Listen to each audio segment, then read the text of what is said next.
Now, let me touch really quick on formula feeding, because it's kind of a different approach. What do we typically do with formula-fed babies who have colic? We either put them on soy formula, or we put them on an expensive hypoallergenic formula that's pre-digested, that doesn't have lactose sugar, and the protein's already broken down into amino acids, so the baby doesn't have to digest the formula very much. Those formulas are very expensive. So here's what I don't like about that approach. Soy formula, although it is lactose-free, it's not a very healthy formula for babies.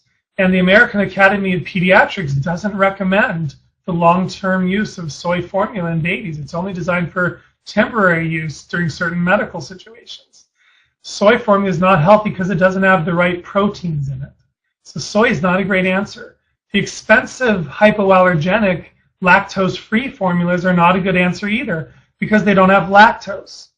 Yeah, they might take away the fussiness, they might improve the colicky symptoms, but the hypoallergenic formulas are not very nutritious. If it's missing lactose sugar, it's missing the most healthy sugar that babies need. Babies really need that milk sugar for optimal brain function and to energize the brain. So what I like to do is I like to keep colicky babies on a milk formula, on a lactose-containing formula, a regular milk formula, but I add the Colief drops. You add the drops to every bottle, it digests the lactose, so the baby gets the lactose sugars already digested for him or her, and the baby gets the benefit of the healthy cow's milk proteins, and the baby gets what I think is the healthiest option as far as formulas go. So the wonderful thing about Colief is it not only keeps babies on a better formula, but for breastfeeding moms, it helps preserve breastfeeding. It allows a mom to keep breastfeeding baby, letting the baby benefit from the wonderful health that breast milk provides, the healthy lactose sugars, and the mom just uses the Colief drops to help with digestion.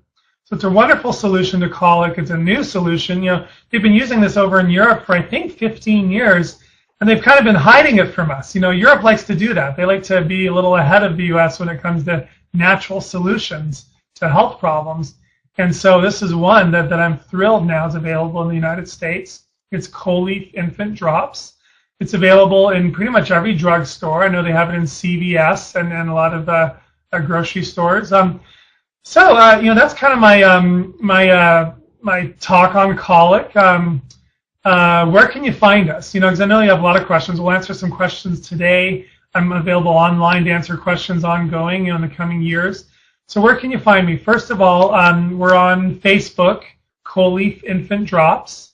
I also have my own Dr. Bob Sears Facebook page. But I like to talk about colic on the Colief Infant Drops Facebook page. We're also on Twitter at the hashtag Tummy Tuesdays, all right? Hashtag Tummy Tuesdays. Or maybe it's Tummy Tuesday. I forget. We'll put it up for you. Tummy Tuesday. Every Tuesday or at any time, you can tweet me a question about colic. I'm happy to answer. Let's see. Where else can you find us? You can find us on relievecolic.com on the internet, relievecolic.com. You can also just search Colief Infant Drops. You'll find our webpage. Anyway, this has been a lot of fun. I love talking about colic. Most importantly, moms, don't let a doctor ever tell you that nothing's wrong with your baby and that your baby's not hurting, because something could be wrong. It is fixable. Colic usually, in most cases, has a solution. You go through the steps that we talked about today. You find the answer, or you keep bugging your doctor to find an answer for you. Moms, you can't do this alone. Moms and dads, you need a lot of help. So get some support. We have some people available, I think, to chat online with you on our website. Talk to other moms. Get help from family and friends. Get some relief time with your baby if your baby still has a fussy period. Anyway, you know what? Thanks for joining us. I think we're going to go through some questions. I'm looking. The questions are kind of scrolling along the screen a little too fast for me to read. I wonder if let me scroll down, see if we have anything. Let me see. And Brooke, you can always throw some questions up there for if you want. Let me see. Yes, this will be recorded. You can definitely find this recorded show on our Relieve Colic website. We'll put it up there. And let's see. Here I told my friend. A lot of people just talking about how their babies improved, how their babies got better from colic. Wow, their colic got better within 24 hours. Symptoms were gone. That's great. All right, so any questions? Those of you just tuning in, I see some of you came in late. You got definitely replay. We'll replay this on our website. Okay, I'm going through. I've always been confused by the term colic or what causes it, and thought it has to do with acid reflux. Let's talk about that. That's a great question. What's the difference between reflux, lactose intolerance, colic? Reflux obviously is babies are spitting up the milk and the stomach acid is coming up. It's burning the throat. Babies usually spit up. They'll lose half of their meal. All that hard work or the breastfeeding or the bottle comes up, and the babies cry. They're in pain because the stomach acid is burning their throat. That's what reflux is. And typically these babies won't sleep well because when you lay them flat, they'll get a lot of heartburn, and they'll be in a lot of pain. And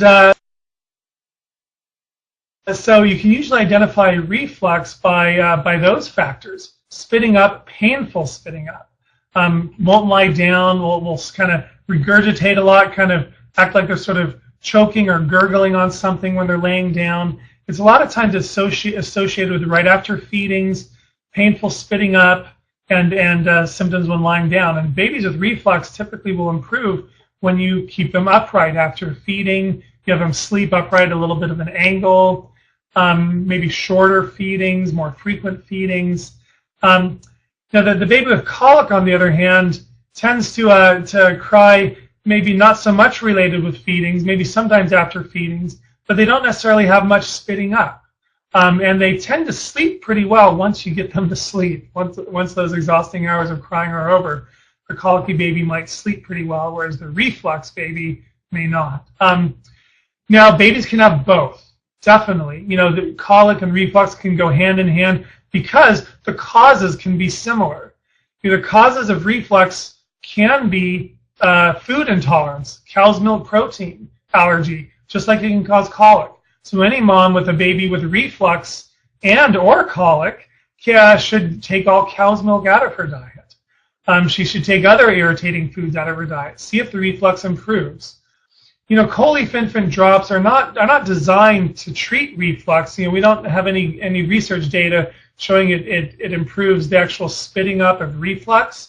But certainly when colic is part of the reflux, if the baby has transient lactase deficiency, they're not digesting their lactose properly, if that's causing them to spit up some, the Colief Infant Drops definitely will help. So again, if you have a parent you're not sure if the baby has reflux or colic, you still go through the same process. All right, you don't have to do nothing because you can't figure out what problem the baby has. Act, go off milk, go off all cow's milk, try Colief, see what happens. Here's a question. Let's see. What are questions parents should ask? Everything I've talked about today, parents, you can do this before you see your doctor. Certainly, you should see your doctor. Your doctor should be part of this whole process. But if you can't get into your doctor yet, you can try Colief Infant Drops. They're over the counter. You can take the foods out of your diet, take cow's milk, take other irritating foods out of your diet. What I love is to see a parent who comes in and say, I've tried this, this, and this. My baby isn't getting better. Now what do I do? That parent has kind of done their homework. You've already done kind of the groundwork on what might be causing it. So then you have to ask your doctor, a lot of questions. Your doctor will examine your baby, a good physical exam to look for reasons why your baby might be in pain. A lot of things your doctor will want to check with you. We kind of talked about how Colief can be used really as a diagnostic tool, where since we can't diagnose transient lactase deficiency through any easy testing, it's really used as a trial and error sort of tool. And if it works within those 3 days or 5 or 7 days, then that transient lactase deficiency is the problem. There is some good research on Colief. There have been 2 studies that have been done over in Europe. One study demonstrated a certain percentage of babies with colic do have problems digesting lactose. They have this transient lactase deficiency.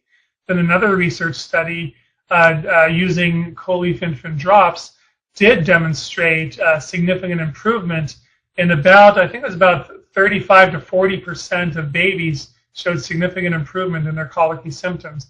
My experience has been it's been about 50% of babies. And you might say, you know, it's only going to help about half the babies.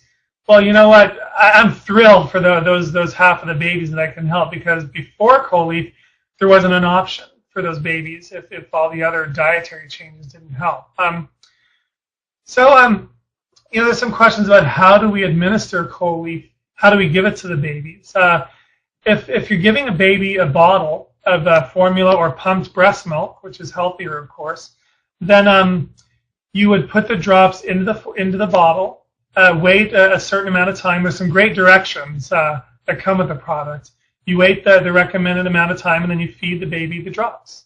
If you're breastfeeding, you can't just put Colief drops right into the baby's mouth. You have to put the drops into a little bit of milk.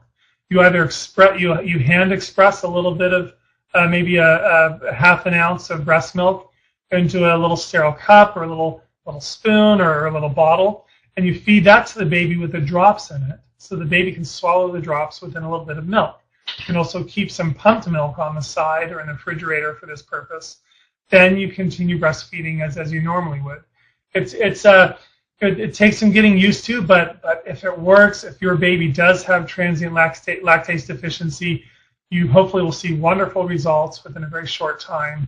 And again, you keep using these for about a 4-month period. There's really no time limit on using Colief, although we do encourage parents to try weaning off at 4 months of age. If the baby remains fussy, you can go back on it and keep trying to wean off every month or so until you find that you can. All right. How will you know is another question. How do you know if it's working?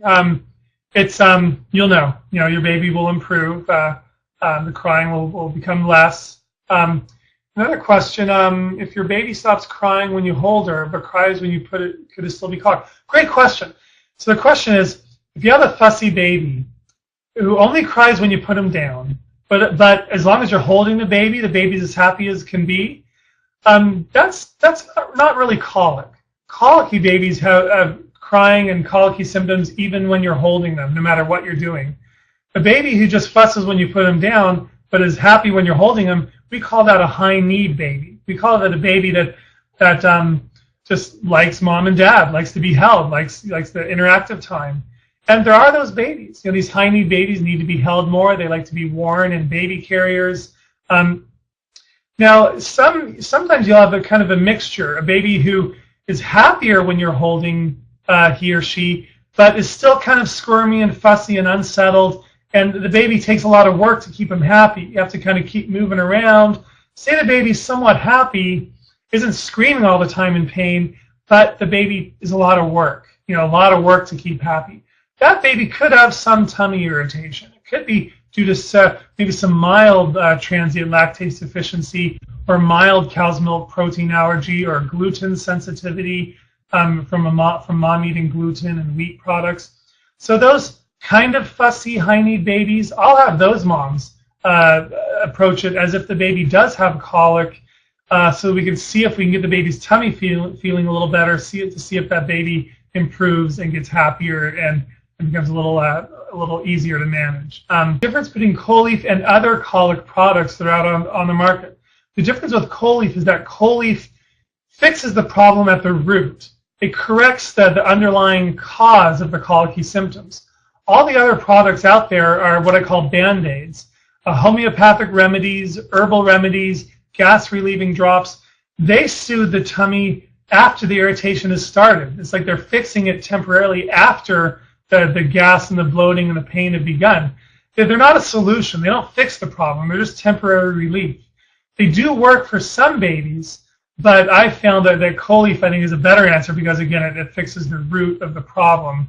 And that's why I've been much happier with it as a long-term solution for these babies. Again, this is Dr. Bob Sears. Thanks for joining us, and we'll see you again soon.